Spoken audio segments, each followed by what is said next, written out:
भूल भी जदि यही मंत्र पढ़ीदेवे ग्यारंटी देउची केवल 10 मिनिट्रे से नारी तुम पाखक आसवाई बाध्य हेब। जहा कहिबे ताहा करिब। एही वशीकरण मंत्र एते शक्तिशाली कि केवल 10 मिनिट्रे प्रभाव पड़िबा आरंभ होइजिब। एपटे आपण मंत्र को पढ़िबा मात्रे से झियो हेउ बा विवाहिता नारी छटपट होई उठिब। जेपर्यंत आपणक पाखक आसीनी आपणक सहित संपर्क रखिनी सीए गोटे मुहूर्त भी रही पारिबनी। आज्ञा हाँ, जदि आपण केउ झियो बा पड़िशा घर भाउजर सुंदरता को देखि ता आड़कू आकर्षित हेउचंती, ताकू मने मने भल पाउचंती, किंतु जेते चेष्टा कले मध्य ताकू पटेई पारुनांती, ताकू निजर मन कथा कहिबाकू डरुचंती, आउ आपण चाहुचंती कि से झियो हेउ बा विवाहिता नारी निजे आसी आपणकू भल पाउची बोली कहू आपणकर सबु इच्छा पूरण करू, तेबे आजिर एही वशीकरण भिडियोटी आपणकर कामरे आसिबो। काहेकि ना आजिर एही भिडियोटी रे मु आपणकू शिखेइबी एमिति एक नारी मोहिनी वशीकरण मंत्र। एही वशीकरण मंत्र को जदि आपण भूल रे भी केउ भी झियो बा विवाहिता नारी पई पढ़ीदेवे सीए सेही समय ठारू आपणकर बसरे होइजिबो।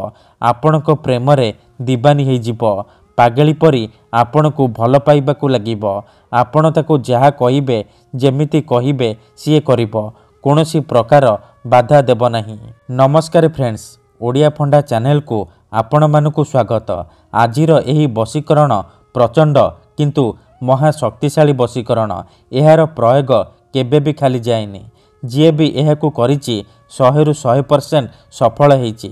वर्ष वर्ष धरी भांगी जाइथिबा पुराणा प्रेम को फेराई आनी पारिछि। सासू नणंद दियर भाउज काहाकू भी निज बसरे करि पारिछि। पड़िशा घर सुंदरी भाउज को पटेई ताठारू निजर मन मुताबक काम हासिल करि पारिछि। तेणु आपण भी विश्वासर सहित केवल गोटिए थर एही मंत्र को पढ़िकी देखंतु, तापर देखिबे चमत्कार।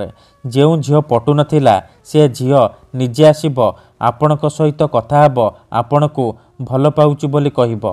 जेउ पड़िशा घर भाउज को आपण दिन राति भाबुचंती सीए निजे आपणकू घर को डाकिबो। जहा चाहिबे ताहा करिबो। आपणकर सबु इच्छा पूरण करिबो।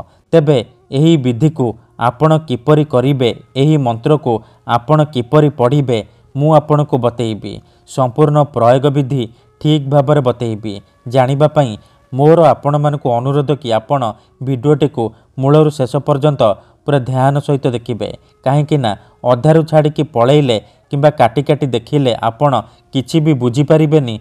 परे आपण कमेंट करिबे गुरुजी आपणकर वशीकरण काम करूनी। देखंतु मंत्र तंत्र जंत्र वशीकरण ये एमिति सेमिति काम करेनी।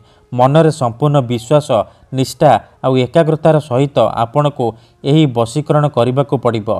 तेबे जाई मु आपणको ग्यारंटी देउची आपण जहाकू चाहिबे ताकू निज बसरे करि परिबे। 100 रु 100% सफल हेबे। जदि गोटिए थररे सफल हेई पारु नांती, तेबे द्वितीय थर चेष्टा करंतु, निहाती भाबे सफल हेबे।